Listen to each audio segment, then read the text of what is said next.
You're listening to Answers for the Family with Alan Cardoza, right here on LA Talk Radio.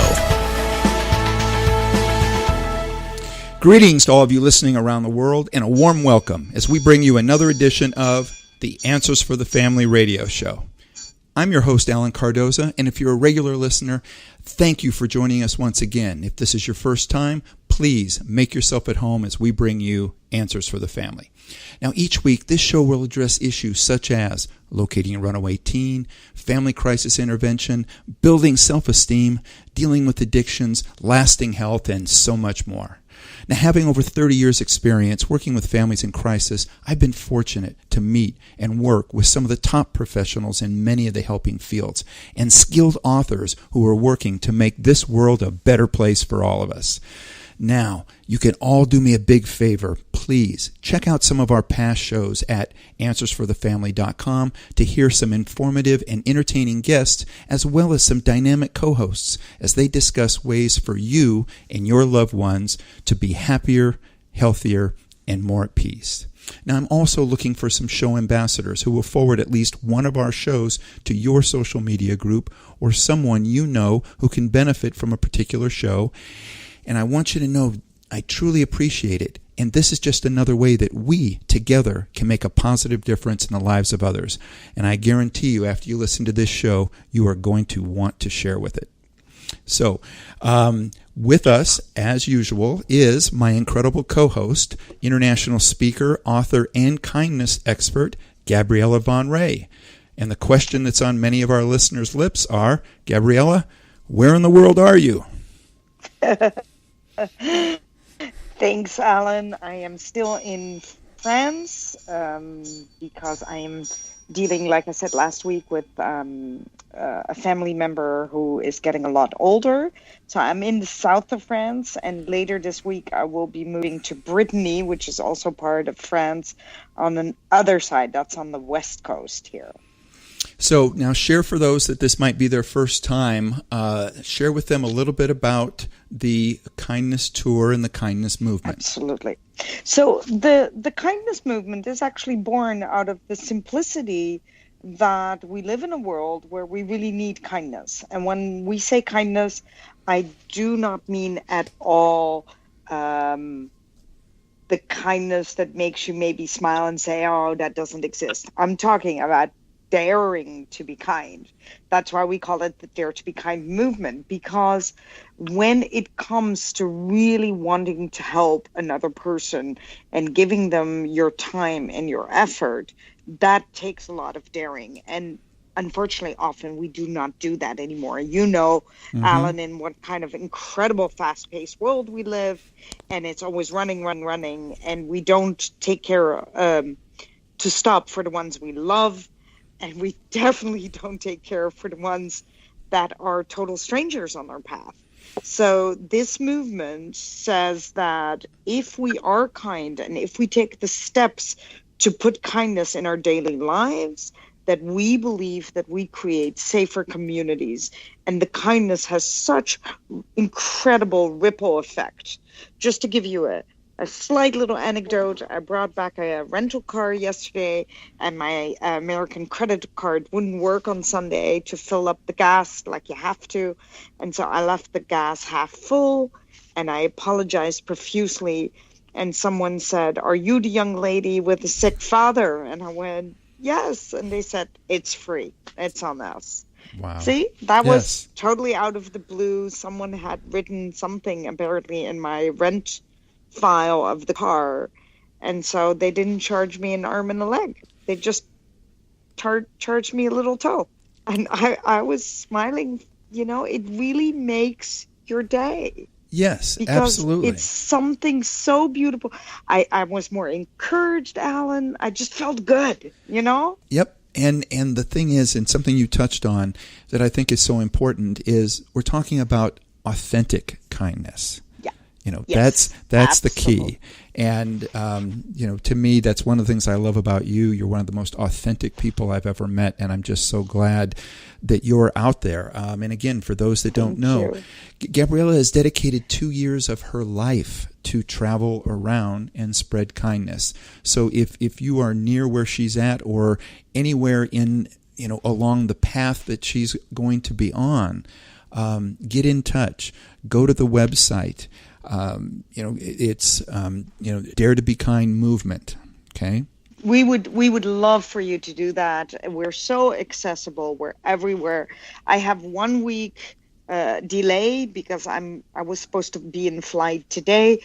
I will fly out of France tomorrow, get back to Chicago, and then I will obviously take off for our next location. So if you're interested, please let us know, because there's so many things you can do to help us that they're just too much to mention. But I would love to ask you, Alan. Okay. May I ask you a Sure. question? I heard you were up to doing something amazing this weekend, and I would like to hear more so that I might know what you're up to. Well, and thank you for that. And yes, I had an honor. I was honored to be MC, one of the MCs at the See It, End It Film and Art Festival. And this was an inaugural event.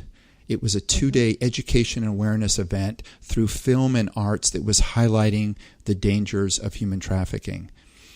And I just got to tell you that, it was so wonderful, and I enjoyed spending time with so many caring filmmakers and so many incredibly caring organizations that are really fighting this horrific crime. So it was, although we were dealing with a very difficult subject, there was a lot of rejoicing over the victories, and because we had some people there that had been engaged in that, and they were now out and they were free, and they were helping to spread to other people what they can do to keep it from happening to them. So again, I was just very honored, and it was a blessing to be there. Hey, can I ask you just one more time? Sure. What was that called? See It and End It? Yeah, it's called See It, End It. In fact, that's a great point. So if anybody wants to know more about it, you can go to the website. Mm-hmm. So it's seeitendit.com. Go to the website. I am going to look it up immediately. Oh, that's great. Because this is so, I know you talked about it last week too, but people forget that without you, this is what a detective told me once, and you're a detective, Alan, so you know this even better than I do. But without you, the everyday people like you and me and everyone, we cannot find it. Because if you see something suspicious, right, Alan? Yep. Don't think, I don't think like, oh my gosh, I'm being a busybody. But if you see, for example, in this case, it was a woman that saw every daytime, the mattresses were put next to a garage of a normal house in a normal rural area in America, and it looked like they were drying or something on the side. Mm-hmm. And then every night they were gone. And this happened over and over. And this woman got really suspicious. She called this special investigator, and that was a whole house of human trafficking. So, she made that difference in that phone call in the lives of others, right, Alan? Definitely. And I'm so glad that you brought that up. And again, if you go to the website, the See It, End It website, there's a phone number that you can call somebody will take that call. Somebody will help you get that information to the right people. So yes, you're absolutely right that it's, we can't do it alone. There's no group of law enforcement or special investigation or any type of group that can do this without everybody out there using their eyes, using their ears, using their senses to recognize that something's just not right. And, make the call. And as Gabriella just said, it may be one of those situations and you may have just saved somebody's life. Yep, absolutely. So anyway, so Gabriella, I know that this is one of those days in which you're going to be on the move. So again, stay with us as long as you can. I will. And again, I will stay a little bit because okay. I'm really excited about your guest. Well, as I know that you are, and as I am. So let me share with our audience a little bit about our guest today, which is Valorie Kondos Field, and she's the head coach. And listen to these numbers, okay, of the 7-time NCAA champion, 22-time regional, and 18-time Pac-12 champion UCLA women's gymnastics team. I mean, that's just phenomenal in itself. Now, she was inducted into the UCLA Athletic Hall of Fame in 2010. She's the 4-time National Coach of the Year. She was recently named the West Regional Coach of the Year and the Pac-12 Coach of the Century. I mean, oh my goodness! And this just all comes from having an incredibly solid track record as a coach, and. Now, to add to that, a lot of people, when you think of coaching, some people are just recently, on YouTube videos, there was a coach that was being very aggressive and stuff, and there was a lot of communication and feedback in regards to that. Well, it might be a little different in this situation because Valorie is affectionately known by her gymnast as Miss Val. And her reputation is just only one reason that 46 former U.S. national team members have come through her program and why half of the last 2 Olympic teams have committed to UCLA. So, to add to that, now, those that I have heard from, spoken to, or read say that Valorie's coaching success is due to her extraordinary leadership and mentorship of young student athletes and the way in which she uses gymnastics as an avenue through which to teach valuable life lessons, and some of which we will talk about today as we discuss her new book, Life is Short, Don't Wait to Dance. So with that, Valorie, welcome to Answers for the Family. Thank you so much. Wow, I was honored before I heard you and Gabriella speaking, and now I'm just blown away. I'm at my computer. I am on the Field Endit site, and there aren't words to tell you how honored I am to be speaking with both of you. Well, thank you for that. I'm sitting here just thrilled to be talking with both of you. You have me too. No, really. I mean, I'm thrilled to speak to Val. Yeah, Valerie, you've achieved so much. And I'm a local Southern California person, so I'm familiar with your work, and maybe more familiar than a lot of other people. So why don't we start maybe with you sharing a little bit about your coaching journey, because I don't think everybody fully knows, after reading all of those great accolades, that there was a journey there. Mm-hmm. The fun part about all the accolades, and I love to start my speaking engagements by sharing all of them, because it really sounds like I'm bragging when I do. But the most fun fact is, yes, I'm inducted into the UCLA Athletic Hall of Fame. Yes, I'm the Pac-12 Coach of the Century. Yes, 7 national championships, blah, blah, blah. But the most fun fact really is that I've never done gymnastics. And I was a ballet dancer growing up. And I came to UCLA in 1982 as a 22-year-old, fresh out of the ballet world, and they offered me a full scholarship to be their choreographer, their dance coach. And I did that for a few years, graduated, and then I was called into the athletic director's office, and she just said, "We're making a coaching change, and I want you to be the new head coach." And I literally laughed at her, and I said, "You understand, I don't know the first thing about gymnastics." And she said, I've watched how you work with the student athletes. I like how you're firm, but you're compassionate, and I trust you'll figure the rest out." And that's all I got.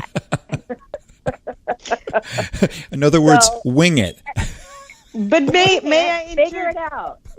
But Val, may I interject with something? Yes. I'm from the ballet background, and that is not nothing. So for anyone who doesn't understand what she's saying, the ballet world is disciplined. So you had a lot going for you as a discipline, and as a choreographer, you already know how hard it is that they're all in unison, just like a gymnast needs to be too, right? It everything is choreographed, right? Yes. And Gabriella, it's true. When the interesting part of the journey was the first few years, because I didn't grow up in the world of athletics. Yeah. And I wasn't, it wasn't all about winning. No. I tried to mimic other head coaches. And I figured I grew up on the stage so I could act. So I just acted like other head coaches. I was not true to myself at all. Mm-hmm. And consequently, our team did horribly. And it wasn't until I thought what you just said, what do I bring from the classical ballet world? And yes, it's about performance. It's about working hard. It's about being able to work through pain. But then I realized the similarities with dancers and gymnasts. We grow up in leotards. We grow up with body shaming. We grow up with being surrounded by or having disordered eating or eating disorders. It's really not fun to go through puberty as a young woman, having to get in a leotard every day. And the most important thing I realized was I was always one of these dancers that when I was standing in the wings, I was so calm and excited to get on stage versus some of my fellow dancers that were throwing up in the wings because they were so nervous. And I thought, even though in college it's all about the team score, they're still performing as individuals. I can help prepare them so that when they're standing in their wings, which is basically standing there waiting for the judge to salute them, I can prepare them so well that they will be calm, confident, and excited to get on the equipment. And I knew I could do that part of the job as well, if not better than anybody else in the country. And once I started being true to myself, we started having success. And I'll never, ever forget, there were a few different athletes that came up to me a few years later, and they said, Miss Val, you finally became a leader worth following because you're being true to yourself. Mm-hmm. I love that. I love that you shared that because it's, right, Alan? It's, that is what it's all about. But you had, I hear it in your voice. I hear it in your passion. Your background was a fantastic gift, was everything those girls needed to have a leader. And the moment you stepped into that, you went, hey, this might not be traditional, but I got it. Right. I did. I said, I can do this. I can do this as well as anybody. I just need to hire people, to do everything I don't know how to do, which was the gymnastics part. But I think any great leader realizes they can't do it all. And any great leader surrounds themselves with people that are at the top of their game and bringing something to the table that the leader doesn't bring. Yep. And I think that was one of my greatest gifts as a head coach, was that I couldn't have an ego because I didn't know what the heck I was doing. So I had to ask a lot of questions. Yep. And love that. Yeah, and I think that talks directly to the point of how much any sport, or sometimes even just beyond sports, how much of it is mental. Because here we are looking at things that that we're just excited, or we're amazed at what people can do with their body. These athletic skills that they have. But I think what I'm hearing is that part of your success was you went right to the mental part first, because that's the part that you knew. Does that make sense? Yes. Yeah, absolutely. Also, I loved going to class and rehearsal every day. And I came into this sport of gymnastics in the early 80s when a lot of the Eastern European coaches were coming over and taking over. And they were very, very, very successful. But their style of coaching was more of a dictator type of coaching than a motivating type of coaching. And that has permeated our country. Why? Because it works. Yep. Because you win medals. However, it stripped the joy of the process of learning. And I always felt the joy in the process, the hard process of learning. So now, and I feel there's when people hear me say that, they kind of poo-poo it, and there's a difference between fun and joy in athletics. Fun is like recess. Fun is let's go just play a pickup game of basketball. Joy comes from the challenge of something really difficult that you find your own self-motivation through the process, and then you achieve something that's really hard. That's the joy that fills you up. Now, when you were talking about from the standpoint of learning, what's amazing is that, starting this at 22 years old, who would you say that your biggest mentor was? Well, I didn't really have one until my second year as a head coach. I was 31, and I was walking through our student store, and I found one of Coach John Wooden's books on leadership. And it opened up magically to his definition of success. And Coach Wooden had won 10 national championships as our basketball coach. He was hailed as the greatest coach of all time. And I read his definition of success, and it simply said success is peace of mind, which is a direct result of knowing that you have done your best. And I kept reading this because, no, coaches, our definition of success is winning. I am hired to win. That's what UCLA is hiring me to do. And I kept reading his definition and searching for where he would talk about winning, and he never did. And I kept reading it over and over, and that's when I had the biggest aha moment of my life. Success is peace of mind in knowing you have done your best. I had been trying to mimic other people, and it wasn't until I figured out what I brought to the table that we started having success that translated into winning in athletics. Well, I love that, and I'm not sure there's a better mentor out there. And again, being a local Southern California person, and anybody else that's here knows who John Wooden is and knows what he brought, and not even so much just as a coach, but as a motivational speaker, as a leader. I've also read his books, and that's a great mentor to have. May I ask?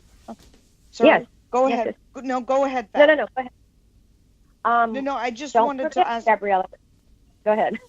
I just wanted to ask you a little bit more about your method, because I'm not in the sports world, and I'm really interested in a little bit deeper about that successful coaching method that you specifically have. Well, I firmly believe in coaching the person that is the athlete.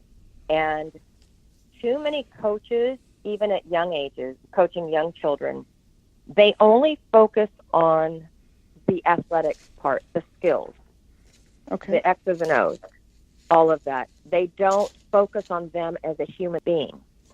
And I've always seen our athletes as they're these wonderful young women that have got so much more to offer the world than just their athletics. And if I could fill them up and develop, I always say, when people say, what do you do? I say I develop superheroes. That's what I do in my job. And if I can develop these young women into champions in life, it will translate to the competition floor versus only coaching them as athletes and having these great athletes and expecting it to translate to life. It often doesn't. And including, what you specialize in, Gabriella, and that is kindness.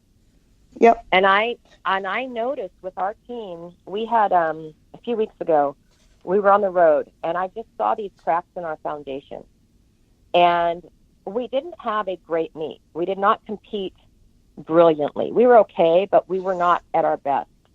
And I was noticing little things that they were doing that weren't necessarily rude, but they weren't kind, such as when we got on the airplane and the stewardess said, "How did you do?" And one of my athletes in front of me said, "Oh, yeah, we lost," and didn't even look at her.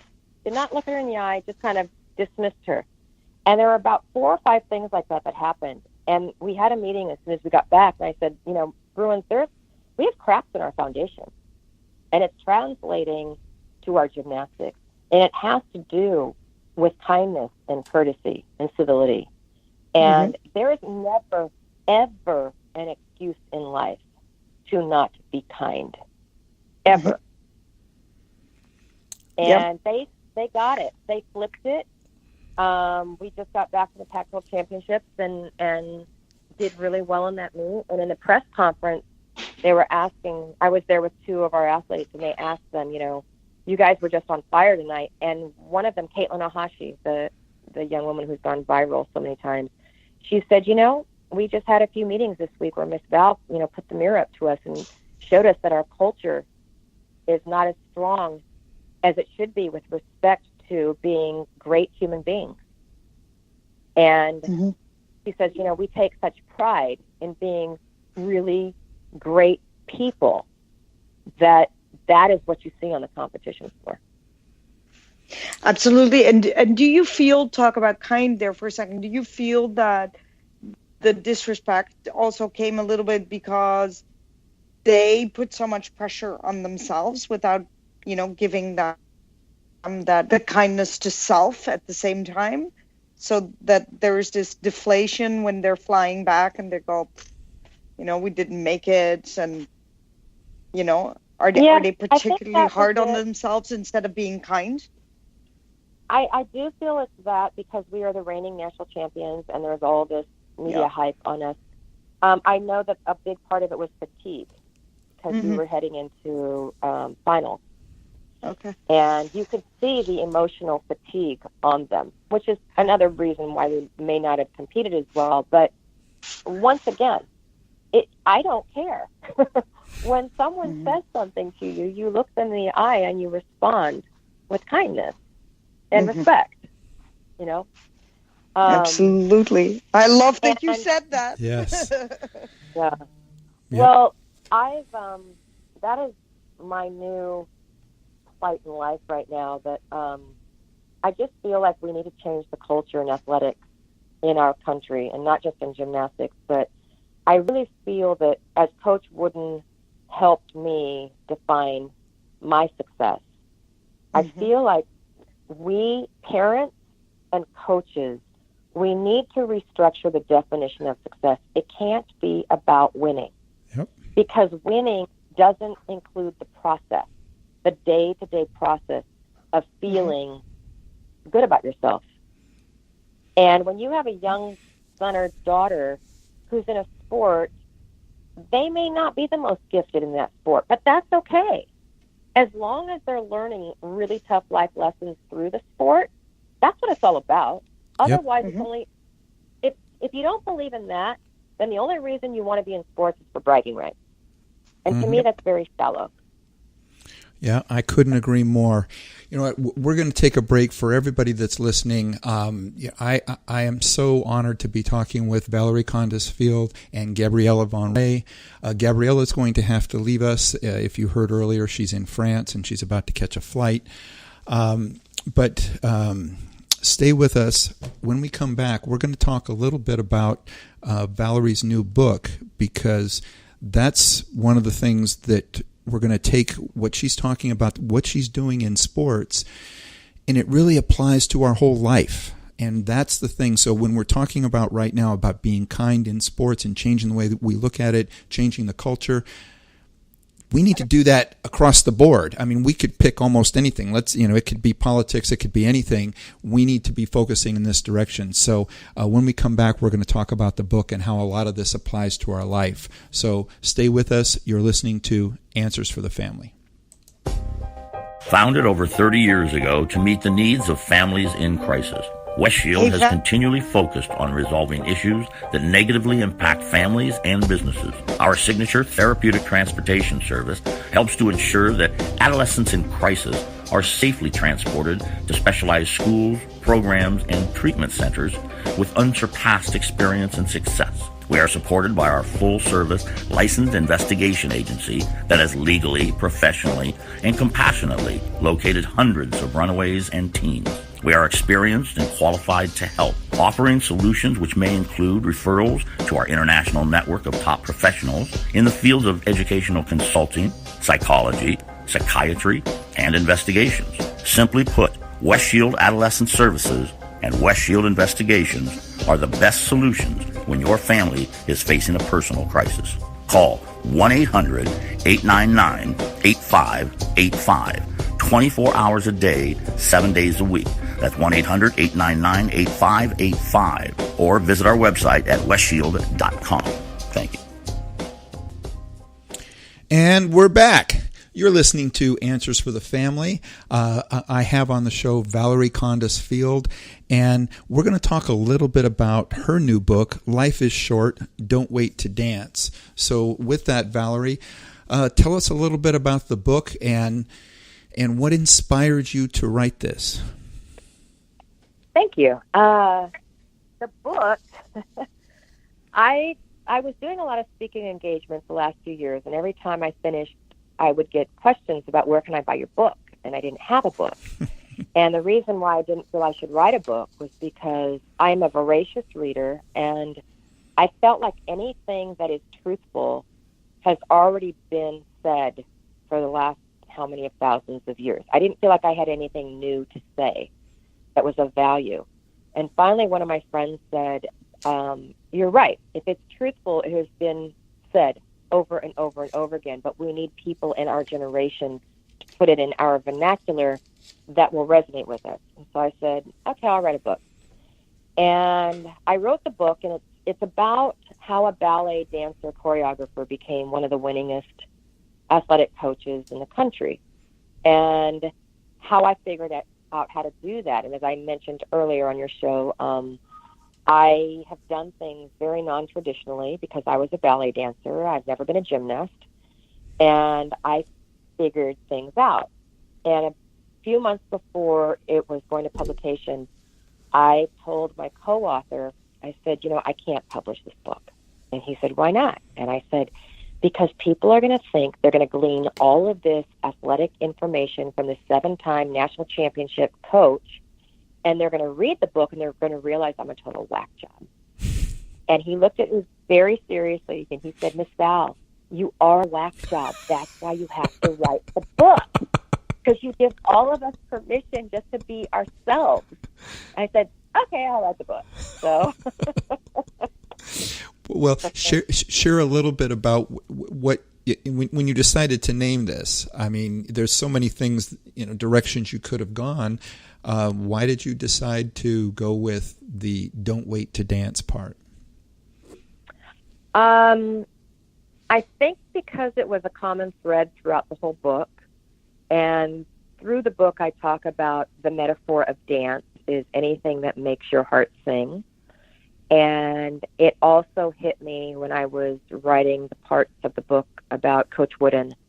And my husband and I were very, very fortunate to be extremely close to him and his family. And the last few years of his life, he lived to be 99 and 9 months old. The last few years of his life when I was with him, people always said, Coach, you've lived an impeccable life. Do you have any regrets? And his eyes would glass over a little bit, and he would say, my wife Nellie loved to dance. And he would say, I've never been a very good dancer, and I've always been very shy, so I never danced with my wife. And he said, if I had it to do all over again, I would dance with my wife. So it's an homage to Coach Wooden as well. No, I love that. And for anybody out there, just to give you a little bit of my impression of the book, was I really felt that this was a book that just had a huge amount of advice to anybody that's on a quest for success in anything. It wasn't just focused on sports; it was success in life. And what I liked was, you have this sort of a reassuring and inspirational tone as you're talking about how people can not only find success but enjoy the journey.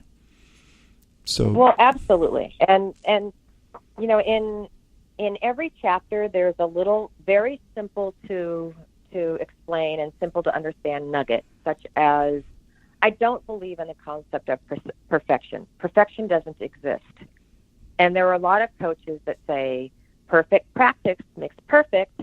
And I've never liked that. It's never resonated with me because there's not a perfect human being that's ever lived. So I don't believe in, and I don't teach our athletes to try to be perfect, especially in a sport that is based on the perfect tense. But we can strive for the illusion of perfection, and we strive for excellence. And how do we do that? You know what? Just today, figure out how to be 1% better. Mm-hmm. As a friend, as a spouse, in your job, whatever you're doing during your day, figure out what that looks like to be just 1% better. And imagine if at the end of today, you can go to bed and you can go, whoa, and go back over your day and say, I really was a better friend. I was more honest. I gave more intention to my work. I was more kind to people. Wow, I was a 1% better version of myself today. That's pretty cool. Yep. And imagine what that will feel like at the end of the week. Mm-hmm. If that's your measure. And so there are little like nuggets like that. Like I don't believe in the word failure. Failure, and you hear that all the time in sports, the fear of failure. Well, I don't believe in the word failure. I don't believe it exists, because anytime you attempt to do something and you don't achieve it, if you take the time to think about the process that you went through to do that, you will learn either what you should have done more of or better or not done. And whenever you learn something in life, how can that be failure? Yep. It can't. So get that word out of your vocabulary. So there are little things like that throughout the whole book that are the things that are resonating with people in the business world as parents, you know, outside of the athletic world, like you said. You know, as you were talking about failure, it reminded me of a quote from Thomas Edison when he had mentioned that somebody had come to him and said, I can't. Somebody that worked with him, I can't see how you can keep doing this. I can't keep doing this with you. You know, we've failed 900 times to try to figure out how to make this light bulb work. And he said, no, we haven't. We've successfully found 900 ways that it won't work. Right. Exactly. And that's what Silicon Valley's been based off of. That's what the whole .com era has been based off of. If you're not failing multiple times a day, you're not working hard enough. Exactly. I love it. We have some listener questions and comments. I want to make sure I get these in. And again, I want to thank those of you that take the time. I know that we have a lot of teachers that listen. And so we get the questions from them, and they'll send them in and say, if you can please get this answered, because I'm going to be in school at that time, but I'll listen, during the evening or something through iTunes or something. So this one reads, yeah, I love it. This one says, I ordered your book and look forward to adding to our reading list. I am a volunteer for a local chapter of the American Cancer Society. Working with patients who are undergoing treatment is very challenging, as many are in such fear of dying and are still suffering the side effects of chemo and radiation, which at times do some damage to their body. Were there other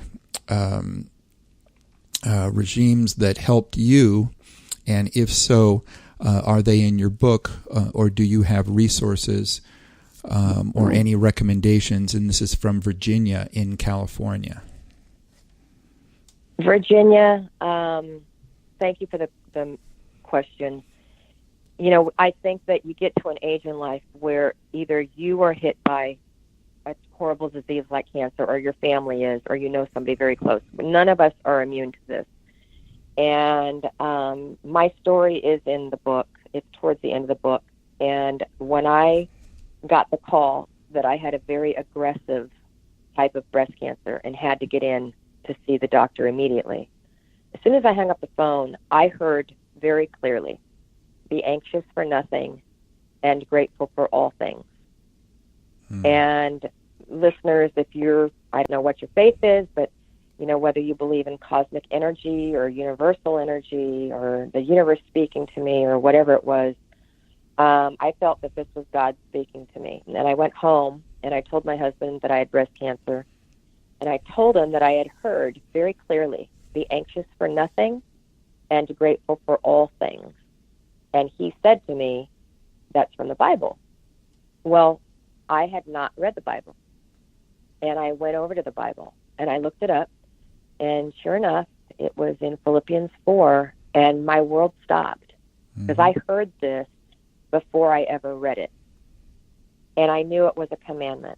And just like anything in life, it was a choice as to whether I was going to obey or not. And I knew I would obey, but I didn't know how I was not going to be anxious. I'd just gotten diagnosed with a potentially fatal disease. And I went to my doctor the next day, and she told me, had I been diagnosed 10 years earlier, they had absolutely nothing for my type of breast cancer. Because I was diagnosed this year, and if I chose to go through a year of chemotherapy and surgery, she knew it would work. And at that moment, I understood the commandment. How I was not going to be anxious was through gratitude. Yep. I didn't have to get chemo. I got to get chemo because I live at a time that has the chemo. And switching that one word, have to get to, has changed my entire life, every day of my life since that moment, for the better. And I am very grateful that I lived at a time that has the medicine for the type of cancer that I have. And when I speak to people, and I speak a lot of cancer organizations, and there are people diagnosed with stage 4, metastatic cancer, the whole bit. I just feel like if you can switch your brain to gratitude, that we live at a time of hope. Yeah. And it wasn't that many years ago that when you were diagnosed with stage 4, it was a death sentence. It no longer is that. It doesn't have to be that because of research. And we can have hope. And hope is very, very powerful. I love that. Yes, I could not agree more. And Virginia, thank you for taking the time to send in the question. That is wonderful. We have another, is a listener comment. This one says, "Love your title," and I believe that it applies to all ages. My father passed a year ago from pancreatic cancer, and it took quite a while for my mother to pull herself out of depression and the shock of his loss. They had been inseparable. They enjoyed biking, hiking, and skiing. She is just starting to attend events and spend time with her friends. She has even signed up for, in parentheses, dance classes, which it says, which inspired me to write you and highlight how much I love the title. I'm going to gift your book to my mom for her birthday next month, as I know she will love your story and your encouragement. Thank you. And this is from Julie in North Carolina. Oh, that's wonderful. Thank you, Julie. And happy birthday to your mom. I hope she enjoys it. Yes, definitely. So one of the things that maybe a lot of people don't know is that you have announced that this will be your last season, that you're going to retire after this season. Outside of dancing, what are your future plans? It's I'm actually retiring because I want to enjoy my dance, the metaphor of all the things that make my heart sing. And I've been at UCLA for 37 years. I have really exhausted all that there is for me to learn in this environment, although I love it. I've loved every day that I've been able to that I've gotten to come to work. I don't have to come to work. I get to come to work. And when I got cancer, I realized that we all have an expiration date, and I just didn't know when mine was. And I have this bucket list of things. I want to produce an urban nutcracker. I wanted to write the book. I want to produce a course on John Wooden at UCLA or any other university that would like to have a course on John Wooden. We're talking about a few films based on our last national championship. That was just a miracle. I've got projects coming up, and I want to do them while I still have the energy and the inspiration to do them well. And so that is the only reason why I've chosen to retire. Well, I mean, I love the fact that, you have all of these things to do. And I get accused of the same type of thing. They're like, well, geez, what are you going to do when you grow up? You seem to keep having a new thing that you want to do. But I think that's great. I think that's what keeps life exciting. I think it's what keeps us young. Again, if there's anything that I can do to help, as you're putting something out there, if you want to help get the word out, that's what I have said from the time I started this platform was, we're going to get the word out because we're going to continue to talk about things that major media doesn't want to talk about. If it's too positive or whatever, they don't want to go into that stuff. So that's fine. We'll take it. So, whatever we can do to help get the word out, I'm right there for you. Thank you. That's, and what you said, how you live your life is how I live my life. And it's the conversation I have with our seniors every year because there's no professional gymnastics for them to go to except the Cirque du Soleil or whatever. Mm-hmm. And I always tell them it's not about the gymnastics. It's about all the life lessons that you've learned through this amazing sport. If you could stay another year, you would just be spinning your wheels. And that's not what life is about. Life is about being challenged daily. Life is about having these massive adventures and figuring out how to achieve them. And that's when life is really in full bloom and full color. And when people say, what are you going to do? I say, you know what? All I really want is to be really challenged and really inspired by what I'm doing. I don't care what I do. I just want those two things to be a part of it. And I want to be able to do that until the day I die. I don't want to be sitting on a couch watching TV and reruns. I want to be living life until the day I die. I love that. Now, we've been talking about what you've done. Well, what you've done to help your students. But I just had this thought. What would you say you've learned the most from your students? The thing I've learned the most is that kindness and compassion is a far greater tool to teach from than dictating. And I don't know what the other word is, but there's so, in the paradigm of being a coach, a lot of negative words come up like just ruthless, and that coaches think athletes need to be degraded and need to be torn down in order to make them want to play well for you. And I have learned the exact opposite. That when it is tough love. My tough love for my athletes is when they're sitting across from me and I tell them very honestly and without apology how they have screwed up or what their actions look like. And I always tell my athletes, you need to be able to speak honestly and respectfully. And if you are soft pedaling something, you're not being respectful because what you're telling that person is they're not strong enough to handle the truth. And as long as you speak the truth with respect and compassion for the person, they will blossom. That is why I love the fact that we have continued to win championships over the last 3 decades, because I've proven that when you coach the person and motivate the person and develop the person, instead of just worrying about their athletics, you get a much brighter response from them and product. When you look at athletes that are in the zone, look at when Kobe was playing. He's in the zone. When athletes are in the zone and everything is clicking, they're having a ball. Yep. They're not so focused that when you get ultra focused, you may be able to execute better than your teammate, than the opponent, but it's not coming from a place of this release of joy. And when athletes are in the zone, they're joyful. And parents, don't ever take the joy out of your children learning anything. And we need to we really, like you said, we need to have tough conversations. We need to restructure the dialogue that parents are having with their children.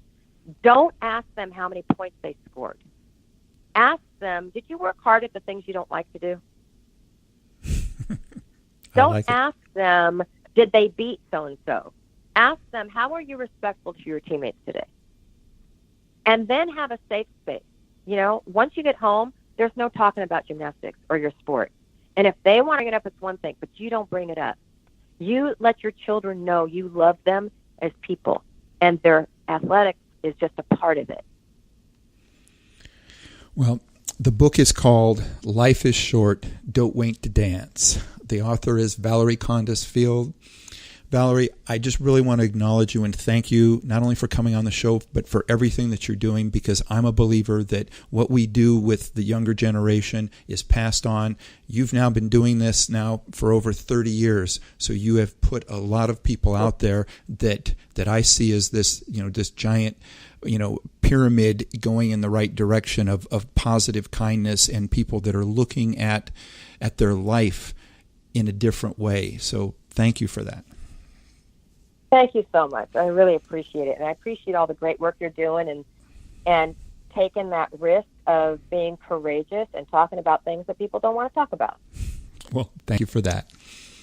Now, for everybody out there, please be sure and put on your calendar to tune in next Monday when we will be joined by Britton Devereaux to discuss treating addiction and preventing chronic illness. And if you get the opportunity, please visit our archives of past interviews at answersforthefamily.com, or you can subscribe to the show through iTunes, Stitcher, or YouTube. And if you like what you hear, please leave a review. It helps us reach more people, and we greatly appreciate it. The next time you're on Facebook or Twitter, please remember to stop by, check out some of our latest posts. If you like them, please like us, spread the word. Remember, what you pay attention to. If you're paying attention to things that involve kindness, that involve positive things, you're going to pass that on to other people. It's just a win-win situation all the way around. So be good human beings and be with us again next week on Answers for the Family.